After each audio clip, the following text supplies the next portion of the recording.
नमस्कार। श्रीमद् वाल्मीकि रामायण अखंड पाठ में स्वागत है आप सबका। आज हम पढ़ेंगे अष्टाविंशत्यधिकशततमः सर्गः अर्थात 128वां सर्ग युद्धकांड से। युद्धकांड का अंतिम सर्ग है ये। आज के सर्ग में होगा श्री राम का राज्याभिषेक, उनकी भव्य नगर यात्रा तथा वानरों की विदाई। तो चलिए प्रारंभ करते हैं आज का पाठ। शिरस्यंजलिम् आधाय कैकेयी नंदिवर्धनः बभाषे भरतो ज्येष्ठं रामं सत्यपराक्रमं पूजिता मामिका माता दत्तं राज्यमिदं मम तद्ददामि पुनस्तुभ्यं यथा त्वमददा मम धुरमेकाकिनान्यस्तां वृषभेण बलीयसा किशोरवद्गुरुं भारं न वोढुमहमुत्सहे वारिवेगेन महता भिन्नः सेतुरिव क्षरन् दुर्बन्धनमिदं मन्ये राज्यच्छिद्रमसंवृतं गतिं खर इवाश्वस्य हंसस्येव च वायसः नान्वेतुमुत्सहे वीर तव मार्गमरिन्दम। कैकेयी नंदन भरत श्री राम को उनका राज्य लौटा चुके हैं। अपने मस्तक पर अंजलि बांधकर अपने बड़े भाई सत्य पराक्रमी श्री राम से कहते हैं कि आपने मेरी माता का सम्मान किया और यह राज्य मुझे दे दिया। जैसे आपने मुझे दिया उसी तरह मैं अब फिर आपको वापस दे रहा हूँ। अत्यंत बलवान बैल जिस बोझे को अकेला उठाता है उसे बछड़ा नहीं उठा सकता, उसी तरह मैं भी इस भारी भार को उठाने में असमर्थ हूँ। जैसे जल के महान वेग से टूटे या फटे हुए बांध को जबकि उससे जल का प्रखर प्रवाह बह रहा हो बांधना अत्यंत कठिन होता है, उसी प्रकार राज्य के खुले हुए छिद्र को ढक पाना मैं अपने लिए असंभव मानता हूँ। हे शत्रु दमन वीर, जैसे गधा घोड़े की और कौआ हंस की गति का अनुसरण नहीं कर सकता, उसी तरह मैं आपके मार्ग का रक्षणीय रक्षण रूपी कौशल का अनुकरण नहीं कर सकता। यथाचारोपितो वृक्षो जातश्चान्तर्निवेशने महानपि दुरारोहो महास्कन्धः प्रशाखवान् शीर्येत पुष्पितो भूत्वा न फलानि प्रदर्शयन् तस्य नानुभवेदर्थं यस्य हेतोः स रोपितः एषोपमा महाबाहो त्वमर्थं वेत्तुमर्हसि यद्यस्मान् मनुजेन्द्र त्वं भर्ता भृत्यान्न शाधिः जगदद्याभिषिक्तं त्वामनुपश्यतु राघव प्रतपन्तमिवादित्यं मध्याह्ने दीप्ततेजसं तूर्यसङ्घातनिर्घोषैः काञ्चीनूपुरैः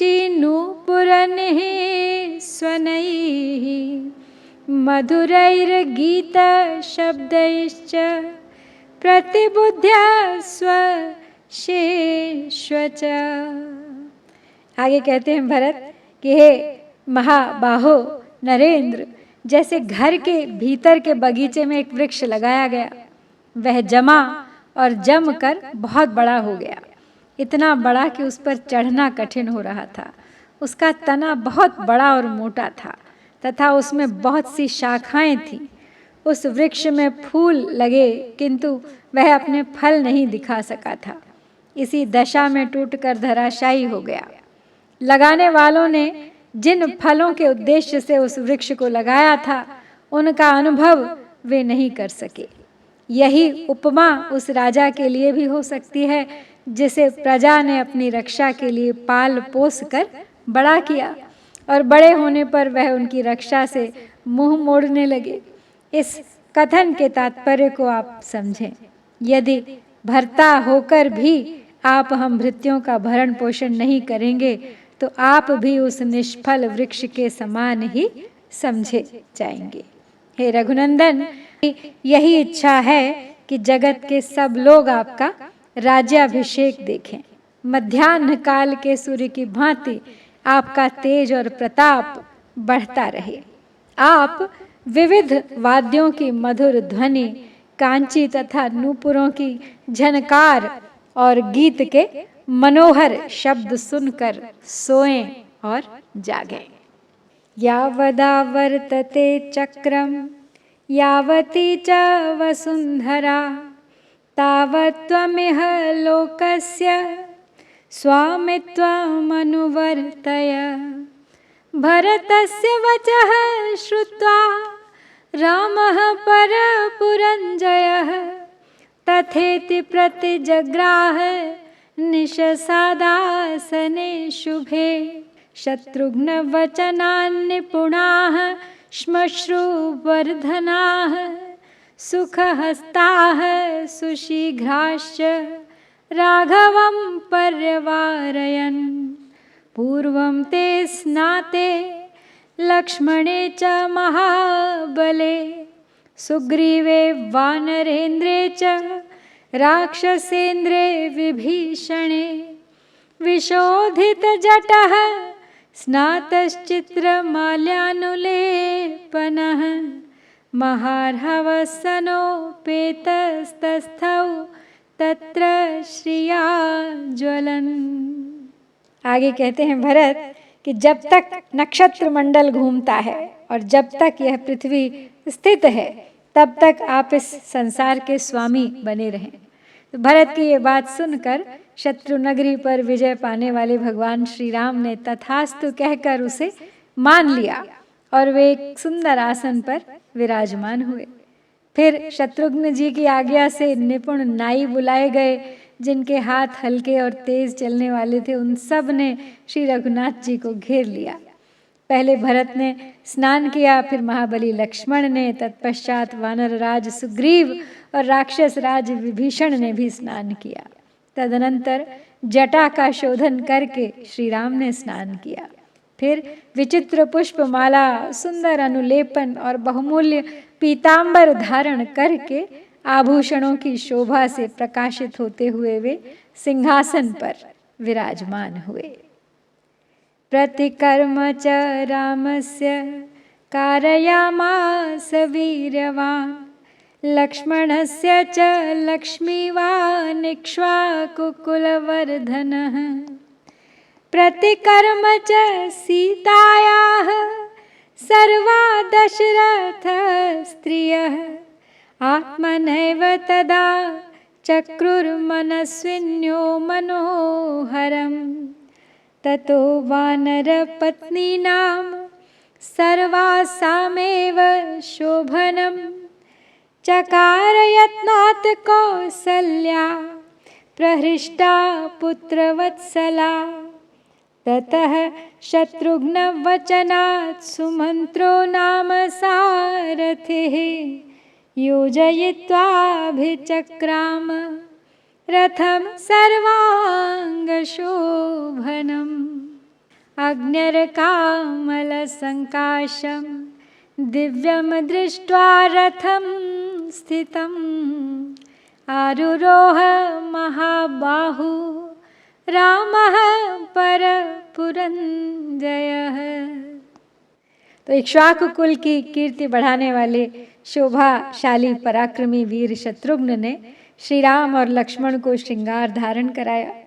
उस समय राजा दशरथ की सभी मनस्विनी रानियों ने स्वयं अपने हाथों से सीता जी का मनोहर श्रृंगार किया। पुत्र वत्सला कौसल्या ने अत्यंत हर्ष और उत्साह के साथ बड़े यत्न से समस्त वानर पत्नियों का सुंदर श्रृंगार किया। तत्पश्चात शत्रुघ्न जी की आज्ञा से सारथी सुमंत्र जी एक सर्वांग सुंदर रथ जोत कर ले आए। अग्नि और सूर्य के समान देदीप्यमान उस दिव्य रथ को खड़ा देख शत्रु नगरी पर विजय पाने वाले महाबाहु श्री राम उस पर आरूढ़ हुए। सुग्रीवो हनुमांश्चैव महेंद्र सदृश द्युति स्नातौ दिव्य निभैर्वस्त्रैर्जग्मतुः शुभकुण्डलौ सर्वाभरण जुष्टाश्च ययुस्ताः शुभकुण्डलाः सुग्रीवपत्न्यः सीता च द्रष्टुं नगरमुत्सुकाः अयोध्यायां च सचिवा राज्ञो दशरथस्य च पुरोहितं पुरस्कृत्य मन्त्रयामासुरर्थवत् अशोको विजयश्चैव सिद्धार्थश्च समाहिताः मन्त्रयन् रामवृद्धयर्थं नगरस्य च सर्वमेवाभिषेकार्थं जयार्हस्य महात्मनः कर्तुमर्हथ रामस्य यद्यन्मङ्गलपूर्वकम्। तो सुग्रीव और हनुमान जी दोनों देवराज इंद्र के समान कांतिमान हो रहे थे।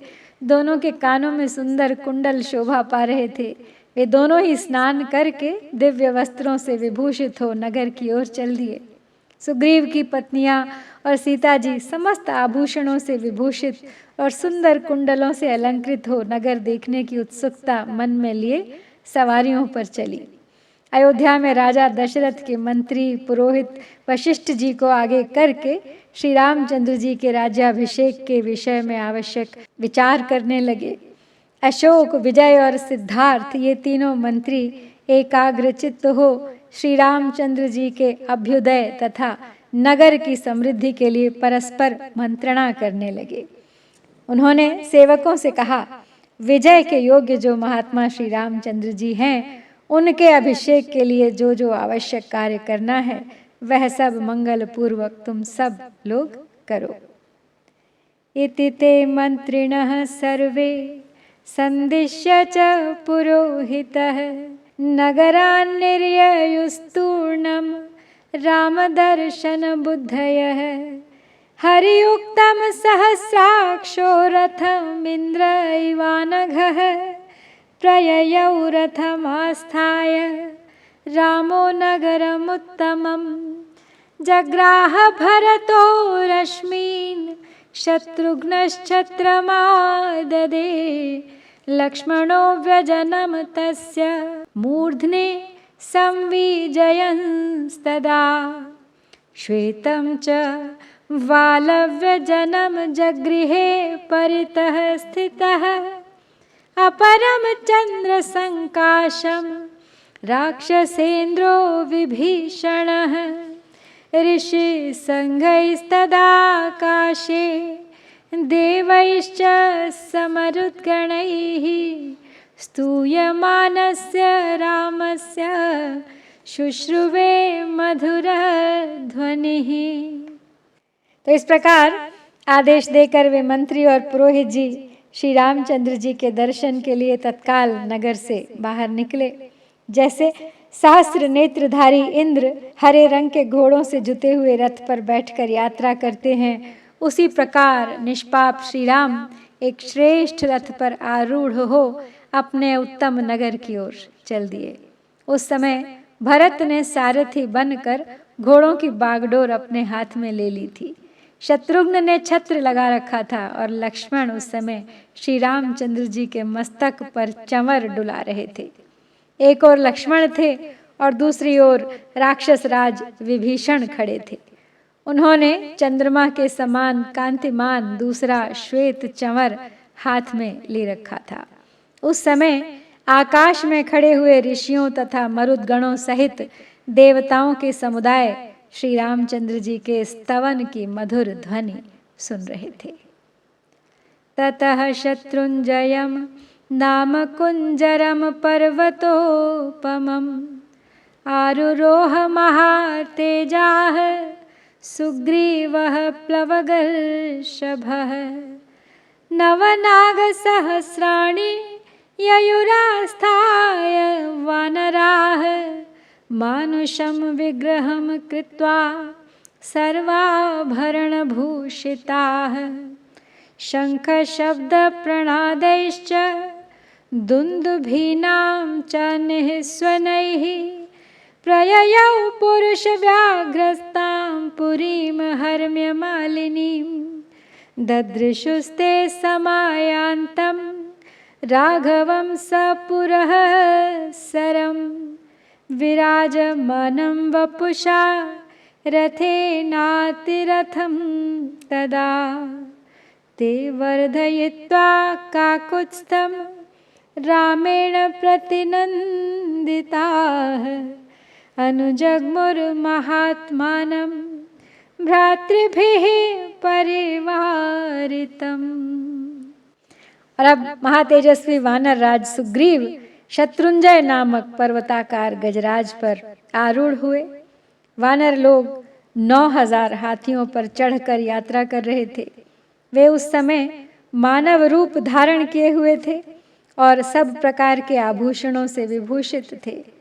पुरुष सिंह श्री राम शंख ध्वनि तथा दुंदुभियों के गंभीर नाद के साथ प्रासाद मालाओं से अलंकृत अयोध्यापुरी की ओर प्रस्थित हुए। अयोध्या वासियों ने अतिरथी श्री रघुनाथ जी को रथ पर बैठकर आते देखा। उनका श्री विग्रह दिव्य कांति से प्रकाशित हो रहा था और उनके आगे आगे अग्रगामी सैनिकों का जत्था चल रहा था। उन सब ने आगे बढ़कर श्री रघुनाथ जी को बधाई दी और श्री राम ने भी बदले में उनका अभिनंदन किया। फिर वे सब पुरवासी भाइयों से घिरे हुए महात्मा श्री राम के पीछे पीछे चलने लगे। अमात्यैर्ब्राह्मणैश्चैव तथा प्रकृतिभिर्वृतः श्रिया विरुरुचे रामो नक्षत्रैरिव चन्द्रमा स पुरोगामिभिस्तूर्यैस्तालस्वस्तिकपाणिभिः प्रव्याहरद्भिर्मुदितैर्मङ्गलानि वृतो ययौ अक्षतं जातरूपं च गावः कन्याः सहद्विजाः नरा मोदकहस्ताश्च रामस्य पुरतो ययुः सख्यं च रामः सुग्रीवे प्रभावं चानिलात्मजे वानराणां च तत्कर्म ह्याचचक्षे अथ मन्त्रिणां श्रुत्वा च विस्मयं जग्मुरयोपुरवासिनः वानराणां च तत्कर्म रक्षसानां च तद्बलं संयोगमाचचक्षे अथ मंत्रिणाम्। तो जैसे नक्षत्रों से घिरे हैं उसी प्रकार मंत्रियों, ब्राह्मणों तथा प्रजाजनों से घिरे हुए श्री रामचंद्र जी अपनी दिव्य कांति से उद्भासित हो रहे थे। सबसे आगे बाजे वाले थे। वे आनंद मग्न हो तुरही, करताल और स्वस्तिक बजाते तथा मांगलिक गीत गा रहे थे। उन सब के साथ श्री रामचंद्र जी नगर की ओर बढ़ने लगे। श्री रामचंद्र जी के आगे अक्षत और सुवर्ण से युक्त पात्र, गौ, ब्राह्मण, कन्याएं तथा हाथ में मिठाई लिए अनेक मनुष्य चल रहे थे। श्री रामचंद्र जी अपने मंत्रियों से सुग्रीव की मित्रता, हनुमान जी के प्रभाव तथा अन्य वानरों के अद्भुत पराक्रम की चर्चा करते जा रहे थे। वानरों के पुरुषार्थ और राक्षसों के बल की बातें सुनकर अयोध्या वासियों को बड़ा विस्मय हुआ। श्री राम ने विभीषण के मिलन का प्रसंग भी अपने मंत्रियों को बताया।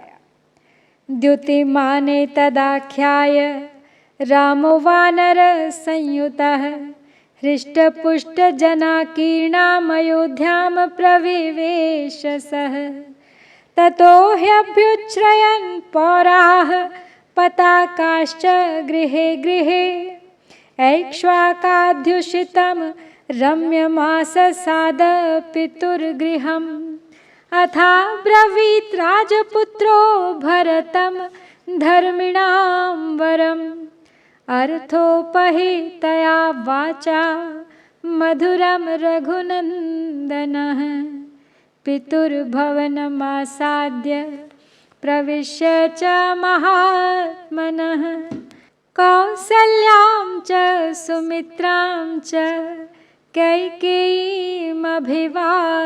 च तच्च मद्भवनं श्रेष्ठं साशोकवनिकं महत् मुक्ता वैदुर्यसंकीर्णं सुग्रीवाय निवेदय। तो सब प्रसंग बताकर वानरों सहित तेजस्वी श्री राम ने हृष्ट पुष्ट मनुष्यों से भरी हुई अयोध्यापुरी में प्रवेश किया। उस समय पुरवासियों ने अपने अपने घर पर लगी हुई पताकाएं ऊंची कर दी। फिर श्री रामचंद्र जी इक्ष्वाकु वंशी राजाओं के उपयोग में आए हुए पिता के रमणीय भवन में गए।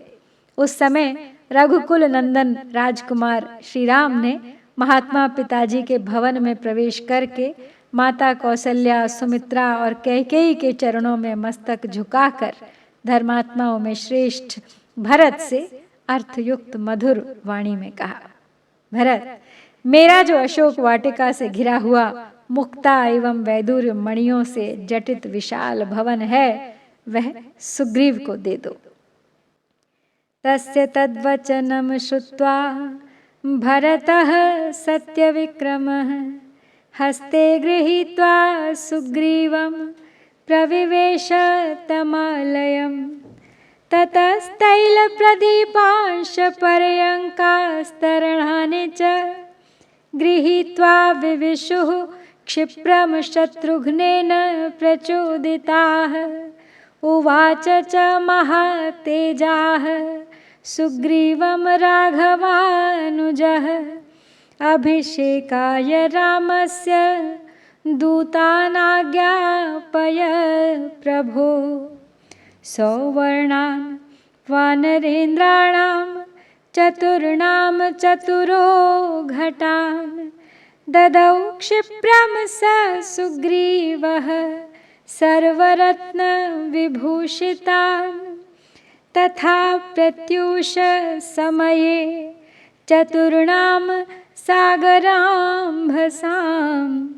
पूर्णैर्घटैः प्रतीक्षध्वं तथा कुरुत वानराः। तो श्री राम की आज्ञा सुनकर सत्य पराक्रमी भरत ने सुग्रीव का हाथ पकड़कर उस भवन में प्रवेश किया। फिर शत्रुघ्न जी की आज्ञा से अनेकानेक सेवक उसमें तिल के तेल से जलने वाले बहुत से दीपक, पलंग और बिछौने लेकर शीघ्र ही गए। तत्पश्चात महातेजस्वी भरत ने सुग्रीव से कहा, प्रभु, भगवान श्री राम के अभिषेक के निमित्त जल लाने के लिए आप अपने दूतों को आज्ञा दीजिए। तब सुग्रीव ने उसी समय 4 श्रेष्ठ वानरों को सब प्रकार के रत्नों से विभूषित 4 सोने के घड़े देकर कहा, वानरों, तुम लोग कल प्रातः काल ही चारों समुद्रों के जल से भरे हुए घड़ों के साथ उपस्थित रहकर आवश्यक आदेश की प्रतीक्षा करो। एवं मुक्ता महात्मानो वानरावारणोपमाः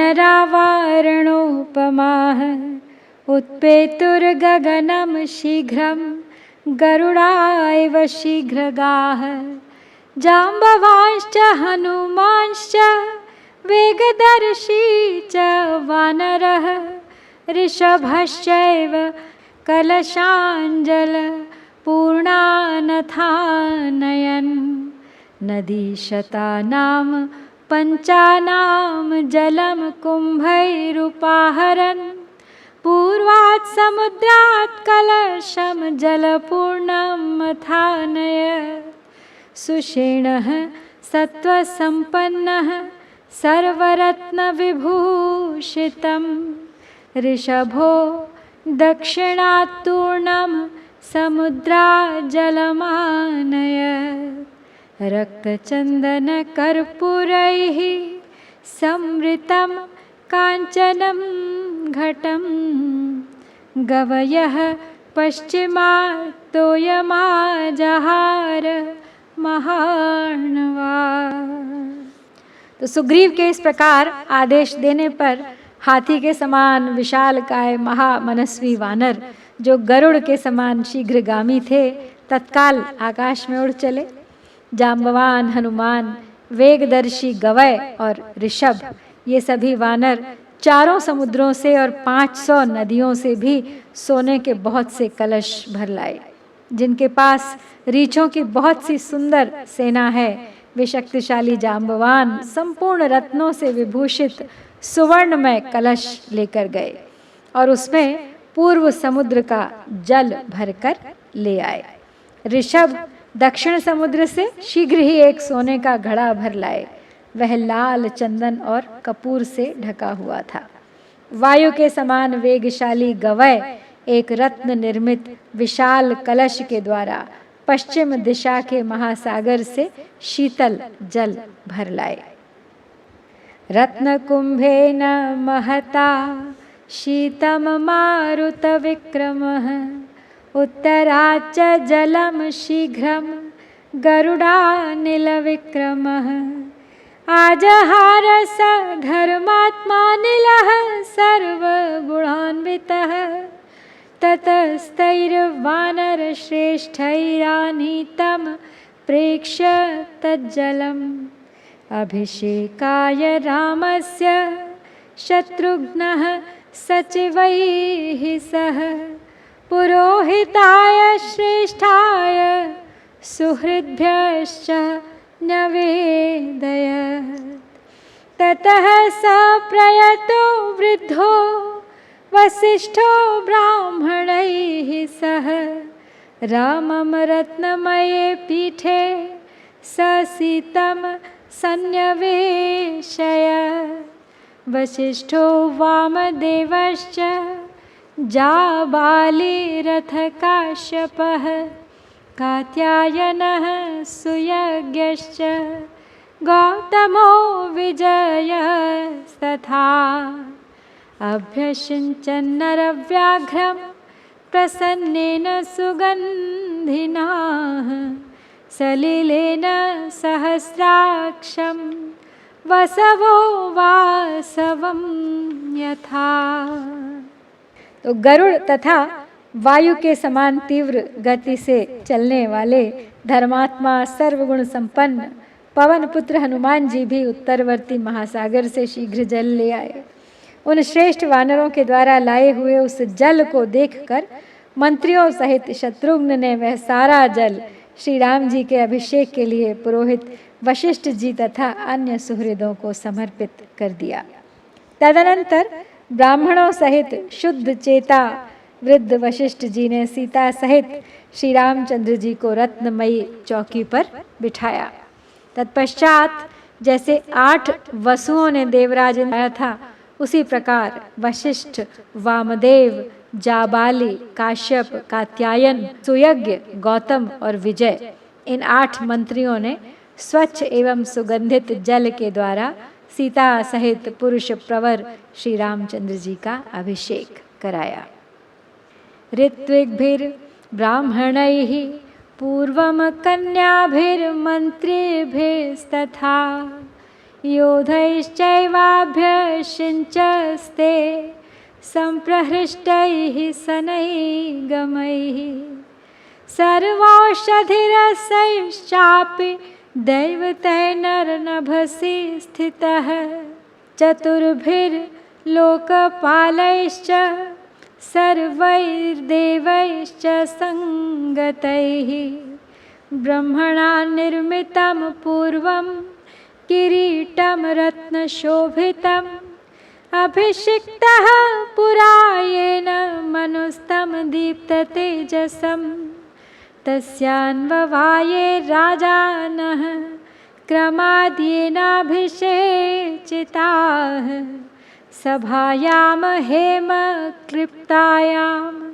शोभितायां महाधनैः रत्नैर्नानाविधैश्चैव चित्रिताया सुशोभनैः नानारत्नमये पीठे कल्पयित्वा यथाविधि किरीटेन ततः पश्चात् वसिष्ठेन महात्मना ऋत्विग्भिर्भूषणैश्चैव समयोक्षत राघवः। तो अब श्री रामचंद्र जी का अभिषेक किनके द्वारा कराया ये बताया गया है। सबसे पहले उन्होंने संपूर्ण औषधियों के रसों तथा पूर्वोक्त जल से ऋत्विज ब्राह्मणों द्वारा, फिर 16 कन्याओं द्वारा, तत्पश्चात मंत्रियों द्वारा अभिषेक करवाया। इसके बाद अन्यान्य योद्धाओं और हर्ष से भरे हुए श्रेष्ठ व्यवसायियों को भी अभिषेक का अवसर दिया। उस समय आकाश में खड़े हुए समस्त देवताओं और एकत्र हुए चारों लोकपालों ने भी भगवान श्री राम का अभिषेक किया। तदनंतर ब्रह्मा जी का बनाया हुआ रत्न शोभित एवं दिव्य तेज से देदीप्यमान किरीट, जिसके द्वारा पहले पहल मनु जी का और फिर क्रमशः उनके सभी वंशधर राजाओं का अभिषेक हुआ था, भांति भांति के रत्नों से चित्रित सुवर्ण निर्मित एवं महान वैभव से शोभायमान सभा भवन में अनेक रत्नों से बनी हुई चौकी पर विधि पूर्वक रखा गया। फिर महात्मा वशिष्ठ जी ने अन्य ऋत्विज ब्राह्मणों के साथ उस किरीट से और अन्यान्य आभूषणों से श्री रघुनाथ जी को विभूषित किया। छत्रम तस्य च जग्राह शत्रुघ्नः पाण्डुरं शुभम श्वेतम च वालव्यजनम सुग्रीवो वानरेश्वरः अपरम चंद्र संकाशम राक्षसेन्द्रो विभीषणः मालां ज्वलन्तीं वपुषा काञ्चनीं शतपुष्करां राघवाय ददौ वायुर्वासवेन प्रचोदितः सर्वरत्नसमायुक्तं मणिभिश्च विभूषितं मुक्ताहारं नरेन्द्राय ददौ शक्र प्रचोदितः प्रजगुर्देव गन्धर्वा न नृतुश्चाप्सरो गणाः अभिषेके तदर्हस्य तदा रामस्य धीमतः भूमिः सस्यवती चैव फलवन्तश्च पादपाः गन्धवन्ति च पुष्पाणि बभूवु राघवोत्सवे सहस्रशतमश्वानां धेनूनां च गवां तथा ददौ शतवृषान् पूर्वं द्विजेभ्यो मनुजर्षभः 30 कोटिर्हिरण्यस्य ब्राह्मणेभ्यो ददौ पुनः नानाभरणवस्त्राणि महार्हाणि च राघवः अर्करश्मि प्रतीकाशां काञ्चनीं मणिविग्रहां। तो उस समय शत्रुघ्न जी ने उन पर सुंदर श्वेत रंग का छत्र लगाया। एक और वानर राज सुग्रीव ने श्वेत चंवर हाथ में लिया, तो दूसरी ओर राक्षस राज विभीषण ने चंद्रमा के समान चमकीला चंवर लेकर डुलाना आरंभ किया। उस अवसर पर देवराज इंद्र की प्रेरणा से वायुदेव ने 100 सुवर्णमय कमलों से बनी हुई एक दीप्तिमती माला और सब प्रकार के रत्नों से युक्त मणियों से विभूषित मुक्ताहार राजा रामचंद्र जी को भेंट किया। बुद्धिमान श्री राम के अभिषेक काल में अप्सराएं नृत्य करने लगीं। भगवान श्री राम इस सम्मान के सर्वथा योग्य थे।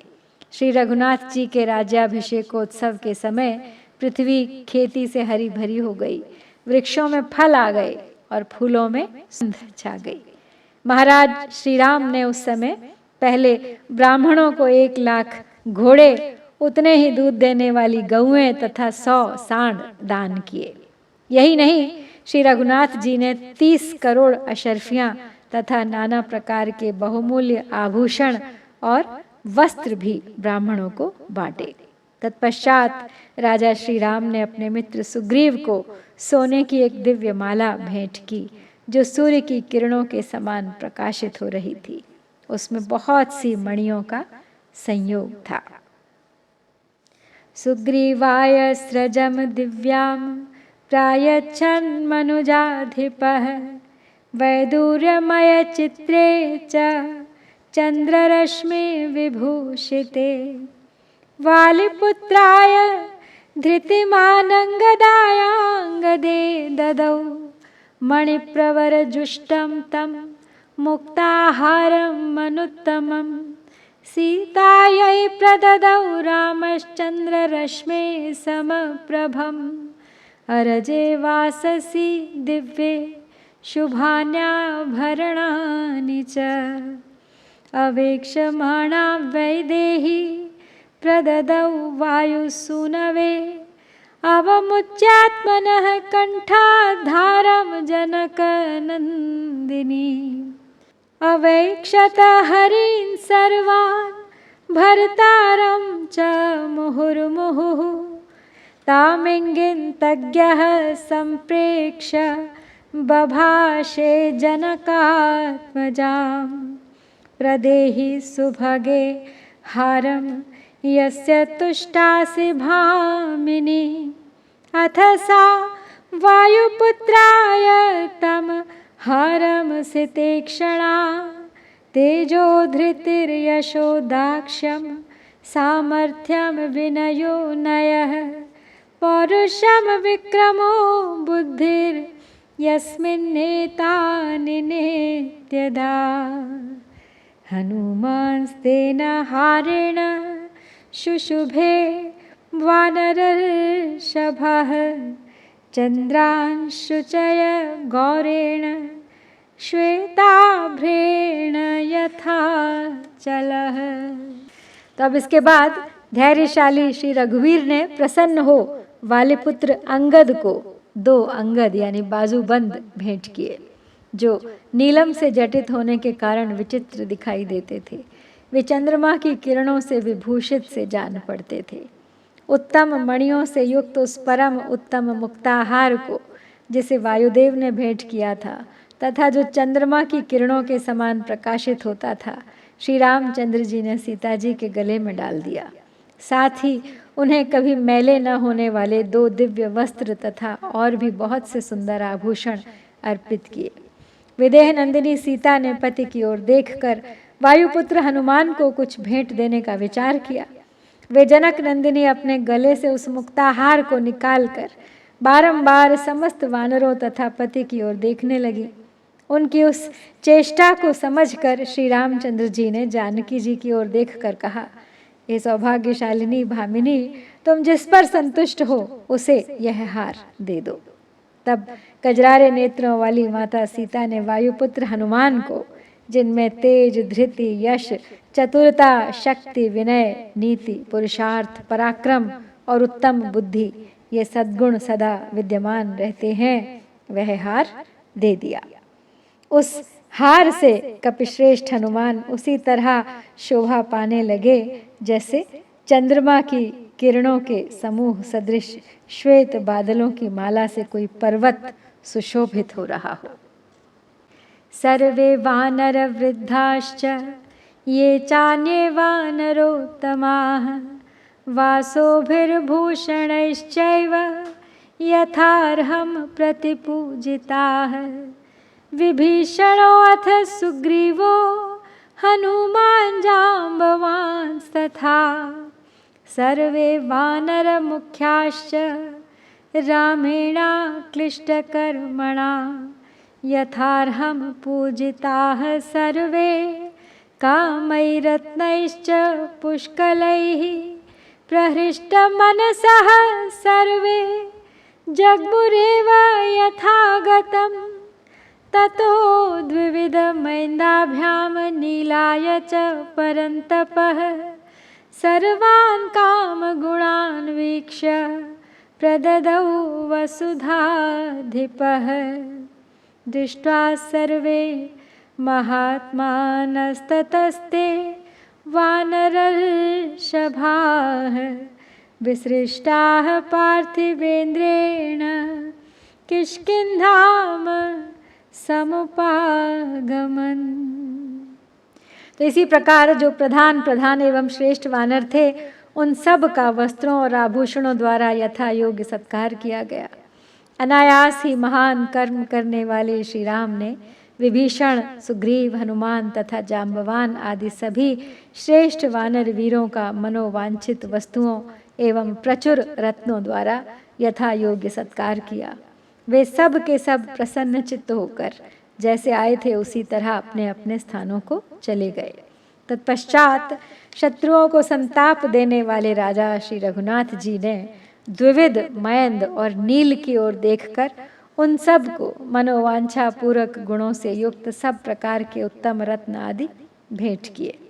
इस प्रकार भगवान श्री राम का राज्याभिषेक देखकर सभी महामनस्वी श्रेष्ठ वानर महाराज श्री राम से विदा ले किष्किंधा को चले गए।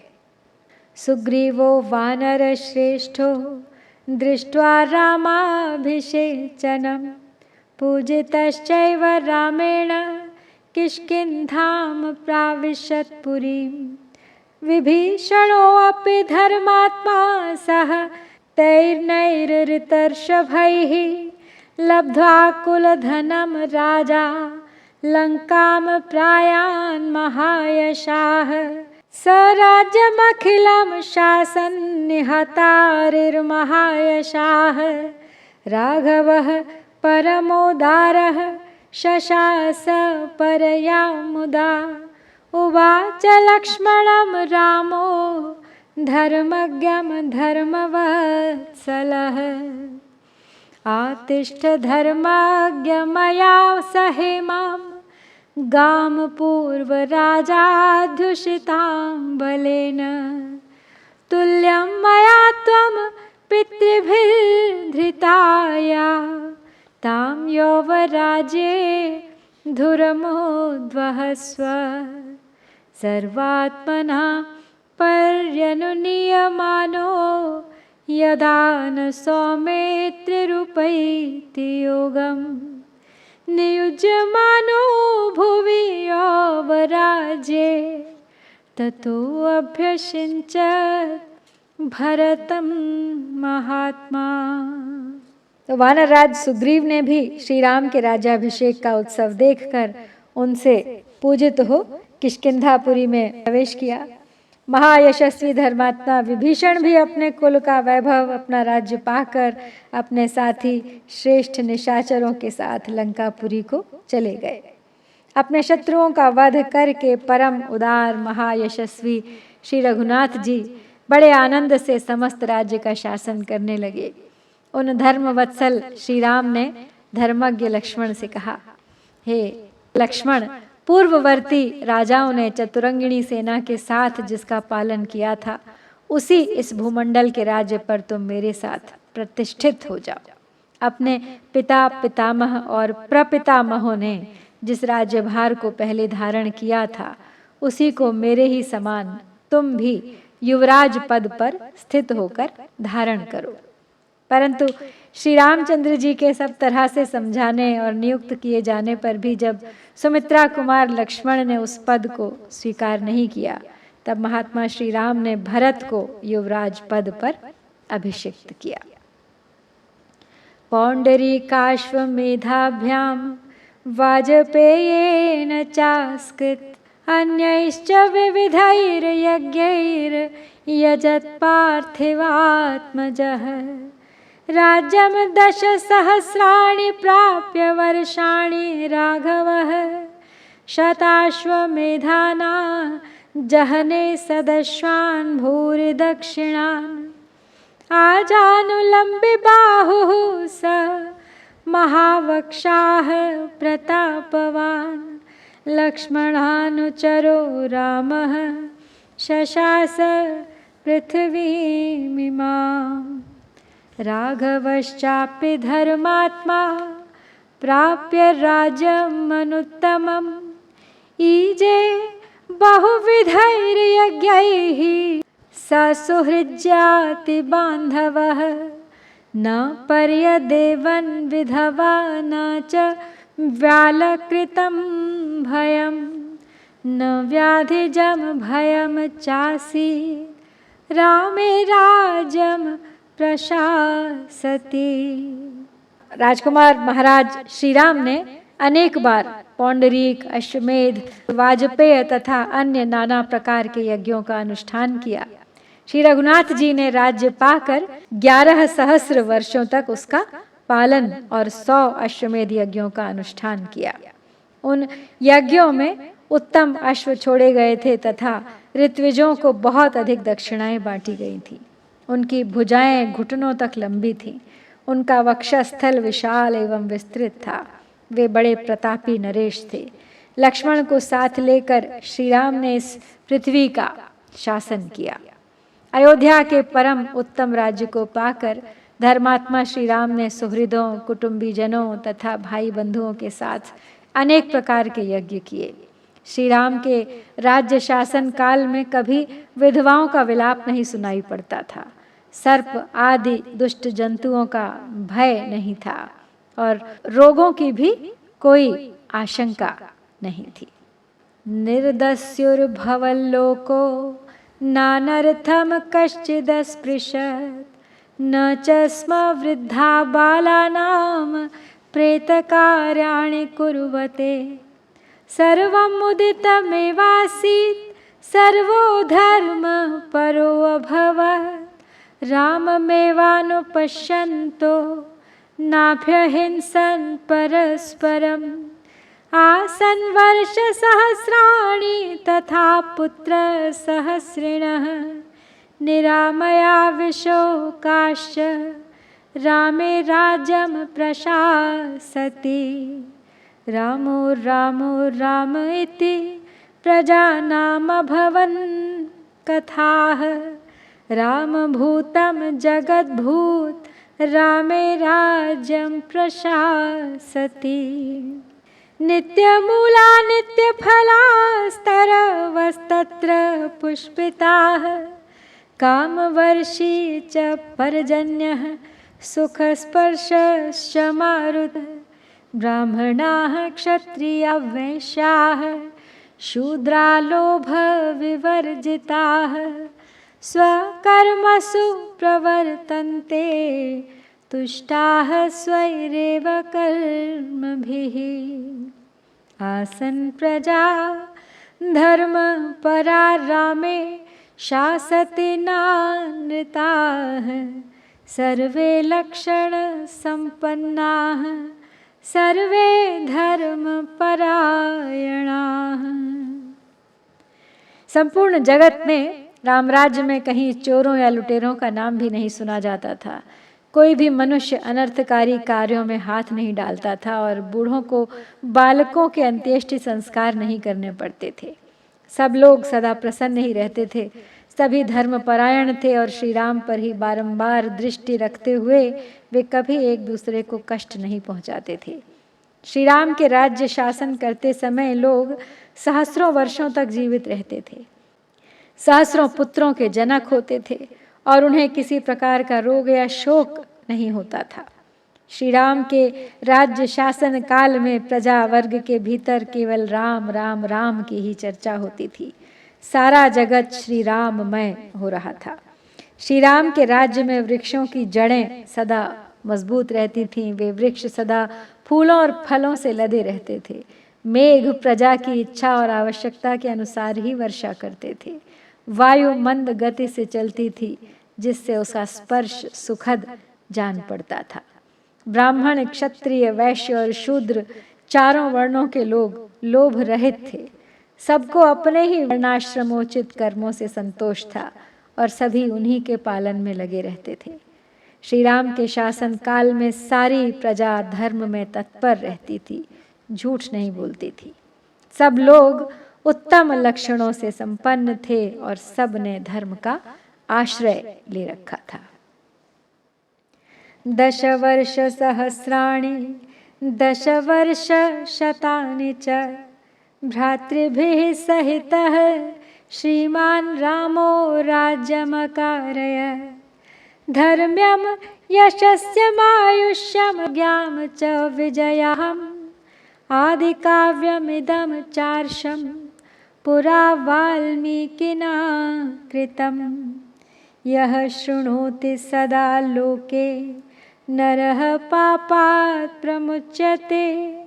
पुत्रकामश्च पुत्रान् वै धनकामो धनानि च लभते मनुजो लोके श्रुत्वा रामाभिषेचनम्। महीम विजयते राजा रिपुंश्चाप्यधितिष्ठति। राघवेण यथा माता सुमित्रा लक्ष्मणेन च भरतेन च कैकेयी जीवपुत्रास्तथा स्त्रियः भविष्यन्ति सदा नन्दाः पुत्रपौत्रसमन्विताः। श्रुत्वा रामायणम् इदं दीर्घमायुश्च विन्दति। रामस्य विजयं चेमं सर्वमक्लिष्टकर्मणः शृणोति य इदं काव्यं पुरा वाल्मीकिना कृतम्। तो भाइयों सहित श्रीमान राम ने 11,000 वर्षों तक राज्य किया था। यह ऋषि प्रोक्त आदि काव्य रामायण है जिसे पूर्व काल में महर्षि वाल्मीकि ने बनाया था। यह धर्म, यश तथा आयु की वृद्धि करने वाला एवं राजाओं को विजय देने वाला है। संसार में जो मानव सदा इसका श्रवण करता है वह पाप से मुक्त हो जाता है। श्री राम के राज्याभिषेक के प्रसंग को सुनकर मनुष्य इस जगत में यदि पुत्र का इच्छुक हो तो पुत्र और धन का अभिलाषी हो तो धन पाता है। राजा इस काव्य का श्रवण करने से पृथ्वी पर विजय पाता है और शत्रुओं को अपने अधीन कर लेता है। जैसे माता कौशल्या श्री राम को, सुमित्रा लक्ष्मण को और कैकेयी भरत को पाकर जीवित पुत्रों की माता कहलाईं, उसी प्रकार संसार की दूसरी स्त्रियां भी इस आदि काव्य के पाठ और श्रवण से जीवित पुत्रों की जननी, सदा आनंद मग्न तथा पुत्र पौत्रों से संपन्न होंगी। क्लेश रहित कर्म करने वाले श्री राम की विजय कथा रूप इस संपूर्ण रामायण काव्य को सुनकर मनुष्य दीर्घ काल तक स्थिर रहने वाली आयु पाता है। श्रद्धानोजित क्रोधो दुर्गाण्यतितरत्यसौ समागम्य प्रवासान्ते रमन्ते सह बान्धवैः। शृण्वन्ति य इदं काव्यं पुरा वाल्मीकिना कृतं। ते प्रार्थितान् वरान् सर्वान् प्राप्नुवन्ति हराघवात्। श्रवणेन सुराः सर्वे प्रीयन्ते सम्प्रशृण्वताम्। विनायकाश्च शाम्यन्ति गृहे तिष्ठन्ति यस्य वै। विजयेत महीं राजा प्रवासी स्वस्तिमान् भवेत्। स्त्रियो रजस्वलाः श्रुत्वा पुत्रान् सूयुरनुत्तमान्। पूजयंश्च पठंश्चैनमितिहासं पुरातनं। सर्वपापैः प्रमुच्येत दीर्घमायुरवाप्नुयात्। प्रणम्य शिरसा नित्यं श्रोतव्यं क्षत्रियैर्द्विजात्। ऐश्वर्यं पुत्रलाभश्च भविष्यति न संशयः। रामायणम् इदं कृत्स्नं शृण्वतः पठतः सदा। प्रीयते सततं रामः स हि विष्णुः सनातनः। आदिदेवो महाबाहुर्हरिनारायणः प्रभुः। साक्षात् रामो रघुश्रेष्ठः शेषो लक्ष्मण उच्यते। तो पूर्व काल में महर्षि वाल्मीकि ने जिसकी रचना की थी वही यह आदि काव्य है। जो क्रोध को जीत कर श्रद्धापूर्वक इसे सुनता है वह बड़े बड़े संकटों से पार हो जाता है। जो लोग पूर्व काल में महर्षि वाल्मीकि द्वारा निर्मित इस काव्य को सुनते हैं वे परदेश से लौटकर अपने भाई बंधुओं के साथ मिलते हैं, आनंद का अनुभव करते हैं। वे इस जगत में श्री रघुनाथ जी से समस्त मनोवांछित फलों को प्राप्त कर लेते हैं। इसके श्रवण से समस्त देवता श्रोताओं पर प्रसन्न होते हैं तथा जिनके घर में विघ्नकारी ग्रह होते हैं उसके वे सारे ग्रह शांत हो जाते हैं। राजा इसके श्रवण से भूमंडल पर विजय पाता है। परदेश में निवास करने वाला पुरुष सकुशल रहता है और रजस्वला स्त्रियां स्नान के अनंतर 16 दिनों के भीतर इसे सुनकर श्रेष्ठ पुत्रों को जन्म देती हैं। जो इस प्राचीन इतिहास का पूजन और पाठ करता है वह सब पापों से मुक्त होता है और दीर्घ आयु प्राप्त करता है। क्षत्रियों को चाहिए कि वे प्रतिदिन मस्तक झुकाकर प्रणाम करके ब्राह्मण के मुख से इस ग्रंथ का श्रवण करें। इससे उन्हें ऐश्वर्य और पुत्र की प्राप्ति होगी, इसमें संशय नहीं है। जो नित्य इस संपूर्ण रामायण का श्रवण एवं पाठ करता है उस पर सनातन विष्णु स्वरूप भगवान श्री राम सदा प्रसन्न रहते हैं। साक्षात आदिदेव महाबाहु पापहारी प्रभु नारायण ही रघुकुल तिलक श्री राम हैं तथा भगवान शेष ही लक्ष्मण कहलाते हैं। एवमेतत् पुरावृत्तमाख्यानं भद्रमस्तु वः प्रव्याहरत् विस्रब्धं बलं विष्णोः प्रवर्धताम्। देवाश्च सर्वे तुष्यन्ति ग्रहणात् श्रवणात् तथा रामायणस्य श्रवणे तृप्यन्ते पितरः सदा। भक्त्या रामस्य ये चेमां संहितां ऋषिणा कृताम्। ये लिखन्ति ह च नरास्तेषां वासस्त्रिविष्टपे। कुटुम्बवृद्धिं धनधान्यवृद्धिं स्त्रियश्च मुख्याः सुखमुत्तमं च। श्रुत्वा शुभं काव्यमिदं महार्थं प्राप्नोति सर्वां भुवि चार्थसिद्धिम्। आयुष्यमारोग्यकरं यशस्यं सौभ्रातृकं बुद्धिकरं शुभं च। श्रोतव्यमेतन्नियमेन सद्भिराख्यानमोजस्करं वृद्धि कामैः। तो लव कुश कहते हैं, ये प्रसंग आगे उत्तरकांड में आने वाला है। कहते हैं कि श्रोताओ आप लोगों का कल्याण हो। यह पूर्व घटित आख्यान ही इस प्रकार रामायण काव्य के रूप में वर्णित हुआ है। आप लोग पूर्ण विश्वास के साथ इसका पाठ करें, इससे आपके वैष्णव बल की वृद्धि होगी। रामायण को हृदय में धारण करने और सुनने से सब देवता संतुष्ट होते हैं। इसके श्रवण से पितरों को भी सदा तृप्ति मिलती है। जो लोग श्री रामचंद्र जी में भक्तिभाव रखकर महर्षि वाल्मीकि निर्मित इस रामायण संहिता को लिखते हैं उनका स्वर्ग में निवास होता है।